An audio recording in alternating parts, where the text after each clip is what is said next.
لا تستوحش من هذا، لأن أمامك أنس لا وحشة بعده. لكن إذا أنست مع الناس في مخالفة الشرع فهذا أنس بعده وحشة طويلة.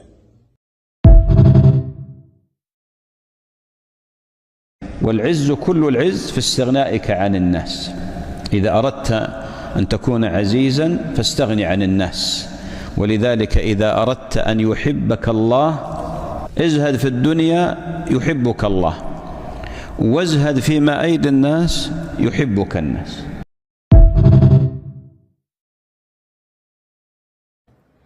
Assalamu alaikum warahmatullahi wabarakatuh. Hope you're doing well. So in those two clips, they are enlightening for us because it reminds us that popularity and being this social butterfly is not the end-all be-all for a believer.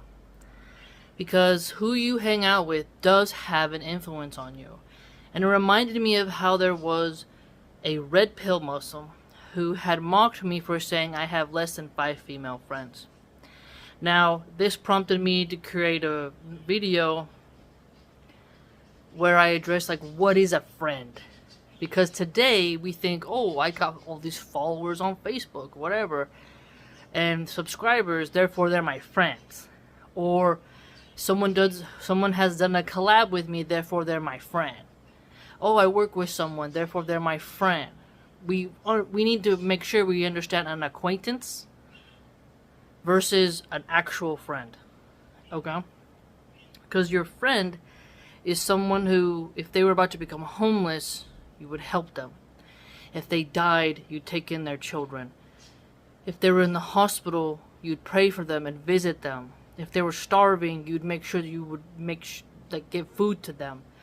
And my threshold for who I call a friend is very high, because what I give, I expect in return, right? When you're young and you're trying to fit in with everybody, you do things and then you don't get that reciprocity, and then you feel like it wasn't a fair exchange. You're doing all this stuff for someone, they just use you. That wasn't a friend relationship. That was a one-sided vampiric exchange. Okay? And being a Muslim means that, you know, you're not supposed to be smoking weed, using drugs, partying, drinking, and a lot of social gatherings use alcohol in order to get people talking and get things moving. And so there's a lot of free mixing. And there's a lot of swingers. There's a lot of wife swappers. There's tons of orgies. Like, you'd be surprised how many gatherings turn very lewd once the couples are free mixing, weed and alcohol is being passed around. And I think most American women who grew up in Jahiliyyah, they'll be familiar with exactly the type of debauchery that occurs. Okay? And a party starts off real nice, and then, you know, around 12-1, things get weird. And that's when people either dip out or stay, as those P. Diddy parties illustrate. Are you staying for the after party, or are you just here for the main event? And so, it's really important for a believer not to let loneliness take over. You can be steadfast. Know, as the Sheikh said, in paradise you're going to be surrounded by those who you feel comfortable with. But in hell, you'll be very lonely. So, don't think that you should focus on this world and the networking and going to cocktail circles and doing your best to be in these cliques, because that can definitely backfire. And those alliances can make you disobey Allah because of what the group requires. And the sheer volume of American women who drink alcohol or use drugs is quite high. And Christian women, they still love to throw back some ice Smirnoff. They love their Bloody Marys. They love their mimosas, okay? So it's even harder if you're trying to be a Muslim woman and be friends with Christian ladies, because they still like to get tipsy and gossip and backbite. And that's not really healthy. And Christians let their women free mix with men. So it's not really the same. And if you're not in an area where there's a lot of believers, you're going to have to make sure your little tribe is tight-knit. My daughter doesn't have another Muslim friend, but I highly regulate who she's allowed to be around. Because you can see good girls from the fast girls. Fast girls, I keep them the hell away. And I've informed my daughter on what a fast girl is. And California is filled with them. Those girls probably already got 10 body counts. They ain't even in high school yet. Okay? Modern, liberal women raise some harlot daughters. Okay? And you have to fortify your children in being like, hey, hanging out with these guys, it may seem cool. Like to your sons, you tell them. But they're going to encourage you to disobey a law. They're going to get you into drugs. They're going to get you into gangs. Keep it moving. School isn't the end-all be-all. Do your homework. Do your stuff. Get good grades in and out of school. School is like a place that you have to survive. It's a giant daycare for so many people. And it's not even... The Department of Education has not done well in making literacy rates and, the education good overall. Public schools often feel like prisons. And they've done these... There's been like these wonderful... Is this prison or is this public school lunch? You can just see the fact that American public schools aren't that great.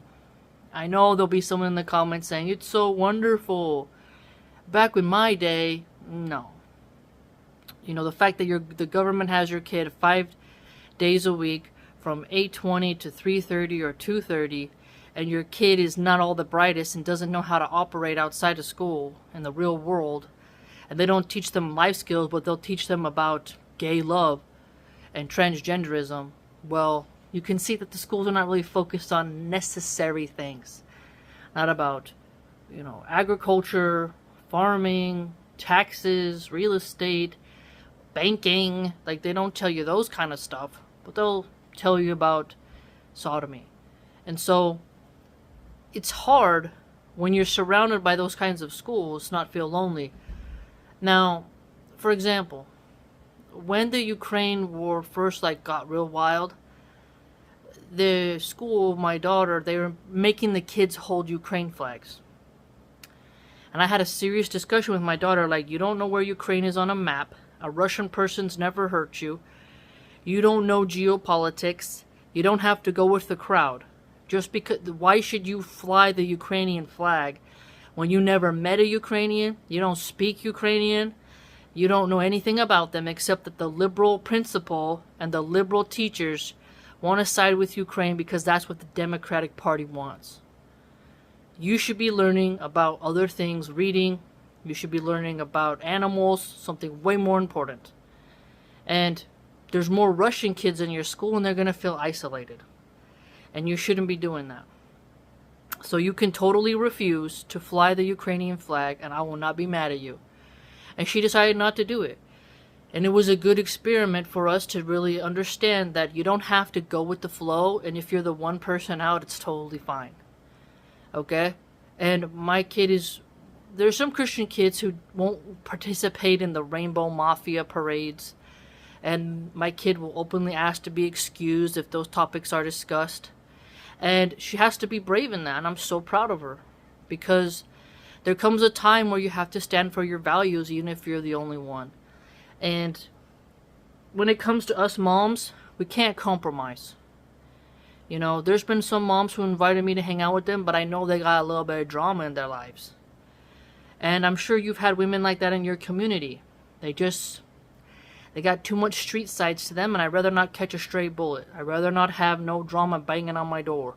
I like peace, and if someone's about drama and is disturbing the peace, sorry, I'm not dealing with you. Even if our kids are close in age, there's no play date. Sorry. So, it's important to remind ourselves being popular isn't the end-all be-all. And remember, there's going to be messengers who showed up, and prophets, I believe, I'm summarizing the hadith, where they had nobody who listened to their call, but they're loved by Allah. Right? So there's a blessing of having people who listen to you in mass numbers, and there's a blessing of being left alone to just do your thing and not be hindered in your religion. Now, I'm more of a people watcher, introspective philosopher type, and I'm not a social butterfly, and I tend to speak my mind more, which pushes people away from me. But I don't lie to conform, to fit in and assimilate into a rotten culture. See, what's wonderful about these two clips is it reminds us that when people talk about, oh, you should assimilate into what?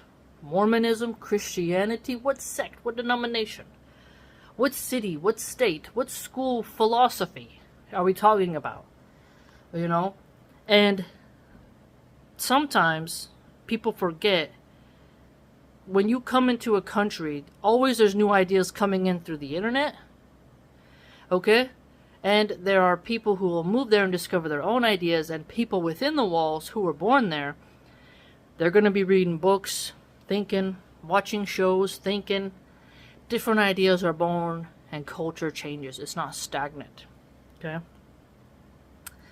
And even our speech changes. How we communicate. Languages die off and others stay the same.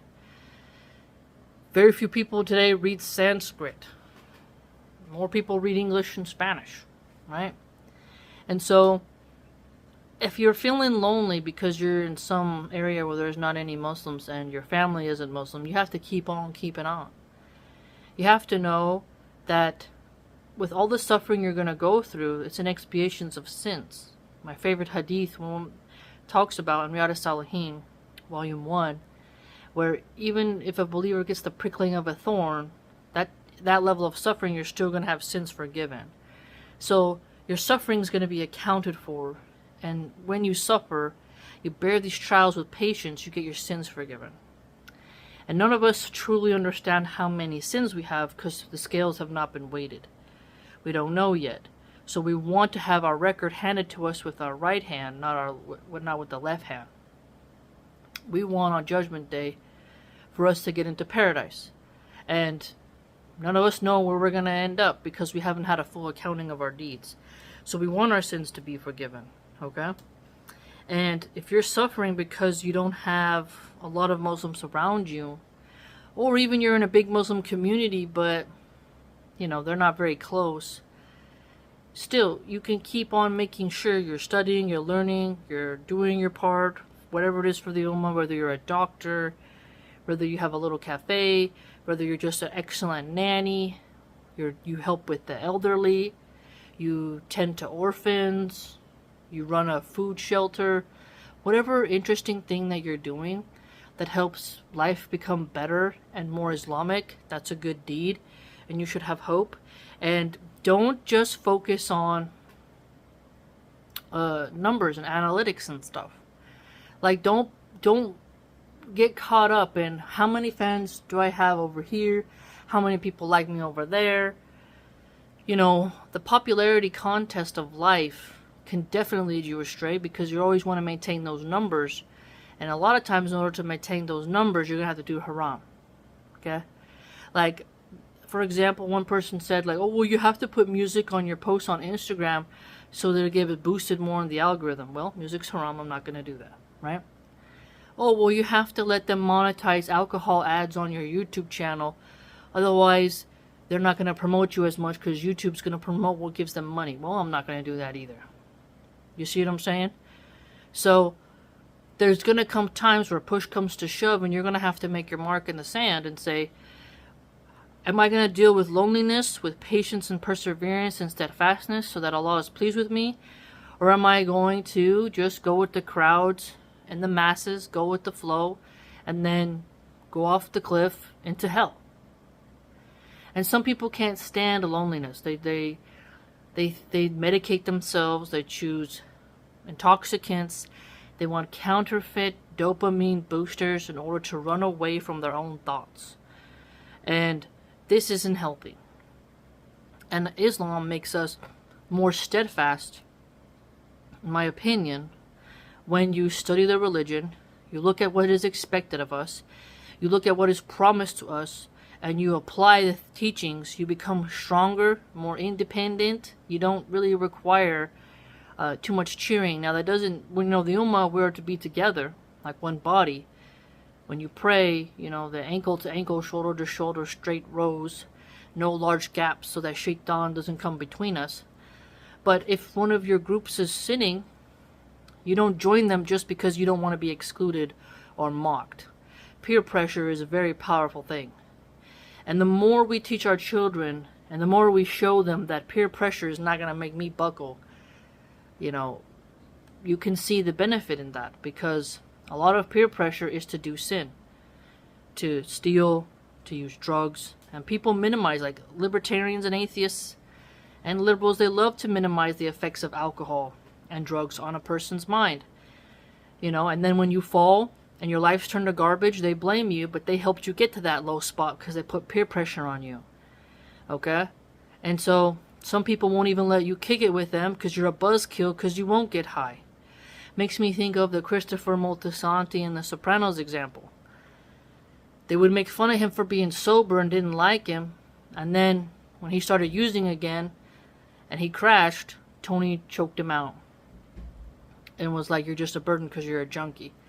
So even in fiction, you'll see examples of when peer pressure leads you to ruin yourself. That if you surround yourself by the wicked and by those who drag you down into sin, it's really hard. And sometimes you think you'll influence them, but you underestimate how they'll influence you. It doesn't mean you easily give up on people, but you know how to maintain a safe boundary. And if loneliness is the consequence of obeying Allah, then so be it. And remember, if people want to get a massive amount of views, all a woman got to do is show some cleavage, show herself in a hot tub, she'll get lots of views. But women who talk about important topics, that's less exciting, that's not entertaining, it's more dull, so people want dopamine, they go somewhere else. And then people equate views and likes with value, and that's not true. Certainly not true. And engagement can be done with bots. And there's lots of people who will look at bots talking and they don't know it's bots and be like, well, so-and-so must be popular since they have so many comments. Just yesterday, when I was looking at a surrogacy post that I shared on my community tab, there's bots that said surrogate, surrogate, surrogate, and then the owner of the Instagram account has an automatic reply set up that says, check your DMs, and there's hundreds of comments of these bots commenting, and that artificially boosts the comment section, which then helps them get more seen in the algorithm. And so a lot of people think they're seeing real engagement and that person must be liked, but in reality it's just an illusion, and they feel popular with it being without it being real. For example, if you recall in the early days when Elon bought X, he purged lots of bots, people lost 2,000 something followers. They felt sad because there was like, oh, I thought those were real people, I felt special and liked. Meanwhile, it was just bots following them, right? So don't stick your self-worth and happiness to follower count, view count, and friend count, okay? Because you can look at villains, lots of people love them. I watched a video not too long ago called The Women Who Loved Hitler. And you're like, you see these women fawning, crying, they're sticking their arms out in the air, and they're just going crazy. You see the same with Stalin, same with Mussolini, same with Lenin, okay? You can totally realize, and then you look at some serial killers, they got all these fangirl groupies writing them letters in prison, okay? Charles Manson getting letters from women. I mean, there was one guy called the Deadpool Killer. He had these weird tattoos on his face, and some women found him attractive, and they were writing him letters in prison. Meanwhile, there's a good guy working, at Home Depot or something, and he's got a good heart, but women aren't doing that to him. You see? Hello, P. Diddy had tons of people who liked him, and then he turned out to be this total sexual deviant. And now, you know, he must have pissed off somebody because they let his dirty laundry go out. They turned on him, and now all his friends who used him and enjoyed his sins and helped him to sin and pushed him to sin and encouraged him to promote others to sin have totally abandoned him, and now he's rotting. So, the lesson is, deal with the loneliness. Deal with it. Because that's better for you than being led astray. It really is.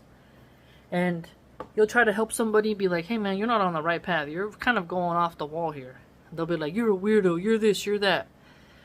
Okay. Alright, but you're not doing the right thing here, man.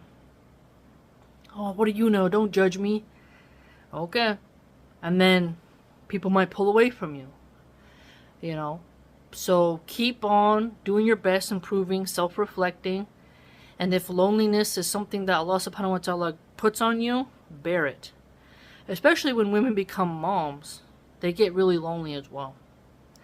They feel very sad because their girlfriends who used to party with them and do, you know, go cruising and smoke blunts or whatever it is, now those girls are out still getting railed. And then this woman is at home with her tots, and she's like, I'm missing out, and no one calls me, no one visits me, my friends didn't show up during postpartum, and I'm lonely. It's like, well, they were never really your friends, were they? You were just available. And so it's very important for women to know how to cope with loneliness, how to get over it, how to keep their brains occupied. And the more you read, study, learn, you're learning something new every day, you have hobbies, loneliness doesn't hit you at hard. And women who are boss babes, and they don't have kids, and their only social thing is drinking and going out to clubs, you know, that sin becomes stale after a while because it's all performative, it's all fake. You know, they feel popular when they go into the club. Hi, how are you? How are you? You look good today. But when they start to get 35, 37, they're not attractive anymore. The alcohol and the drinking and the late nights are coming up, draining their beauty. They get less attention and less focus, and now they're just a shriveled up raisin who smells like cigarettes and isn't getting the calls she used to. She has no kids, her health is failing because her lifestyle, and now she, you know, is regretting the choices she made and is recalling all the religious people who were trying to say, hey, you made the wrong choices, you need to repent, and you should have repented then. There's religious people who will warn beautiful women that, hey, the lifestyle you're leading, man, you feel popular, you feel loved, you feel cared for, but you're really selling your soul here, and the check's going to be cashed, and you're not going to have the capital to pay that off. You know, the interest is due, and they are not really into it because their beauty, the attention, the limelight, the spotlight, the allure is just surrounding them in this mist of illusion, and they'd rather be popular than be lonely. And if you just think about, like, that's why I have a lot in common with hermits, is because, and also that's, you know, a common trait amongst philosophers like myself, is that you can be content with just sitting with your own thoughts, and time goes by and you're like, oh, that was cool. Like, you just think something philosophical about life, about existence, and then you're not so into the small chatter of, so how was your day? Oh yes, Courtney just got her, you know, house painted a different color. Did you see it? Oh yes, Courtney got a nose job. Did you notice that? Like, women talk about very shallow, nonsensical stuff more than men. Men will be like, let's talk politics. Let's talk economics. Let's talk World War II. Women are more like, so I don't like her new hair color.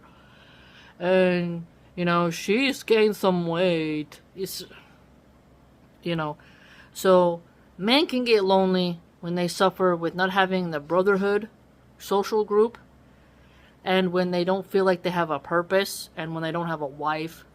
Women get lonely when they don't have children and they don't have a strong female tribal community around them. to help them with tasks during their pregnancy, you know? And women also get lonely when they don't have the gossip circles. And the gossip circles are more damaging, I'd say, for your spirituality, because you're being trivial and hen-pecking women instead of pushing them to excel. You are like enjoying their mistakes, you know, instead of using it as a cautionary tale, because I love cautionary tales. This so-and-so did X, Y, and Z, and A, B, C happened. Like, oh snap, we better watch out for that. You know, I like hearing, oh, this realtor told me this, and I believed them, and I discovered this, and I saw this code, and then I found this out, and I learned this. You're like, oh snap, I'm gonna pass that on. That's knowledge right there. But if someone's just like, so she cheated on her husband and got pregnant, and they got a divorce, and it's like, okay, no, I don't know, is there anything real going on? Right? And that can feel lonely, because when you crave knowledge, when you try to seek truth, it is a more lonely path. Because a lot of people, they just want to hear entertainment. Taylor Swift, NFL, you know, they want to hear wild, naughty stuff. They don't necessarily want to hear about some treaty between Mexico and America about water. You know, like, so you have to find your group. You know, you really do. So, be steadfast. Don't become disobedient to Allah subhanahu wa ta'ala because you want to not lose your friend groups, because you'll feel like a loser if you don't have a bunch of guy friends, right? And I've often pointed this out.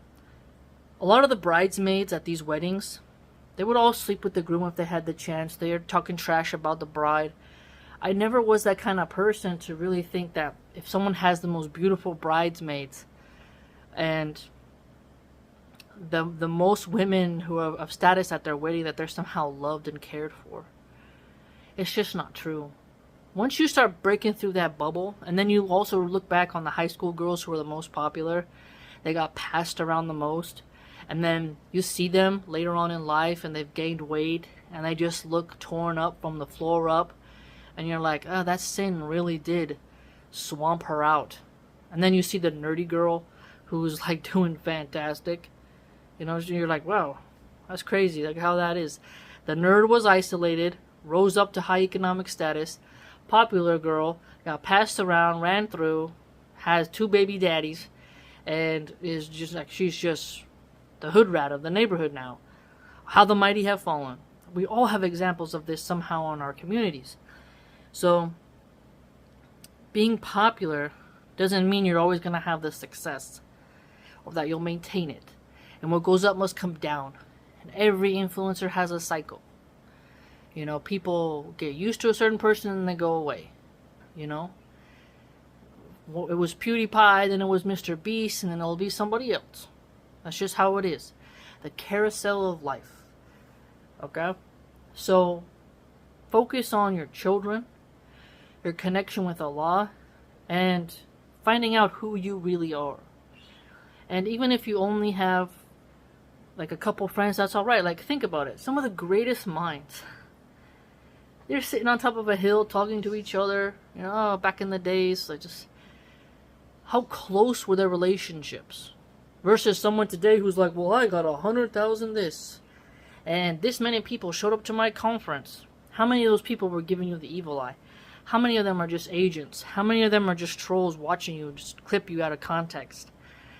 Views don't make you loved. And not every view is a friendly view. You know? So much to think about. Such a great topic. Really great topic. I mean, you could go on and on and on down this rabbit hole, and that's what's fun about it. When these sheikhs drop these gems, and people have they have the time to clip and upload them for us to digest and meditate upon, you know, we really benefit from that, especially with Ramadan coming up. Let me know what you think. Please like, comment, subscribe, share, join the blog. Really helps out. I'm not monetized, and I do a lot of refutations on the blog and some culinary stuff, vocab stuff, so you'll benefit as well education-wise on there. So take care. Until next time.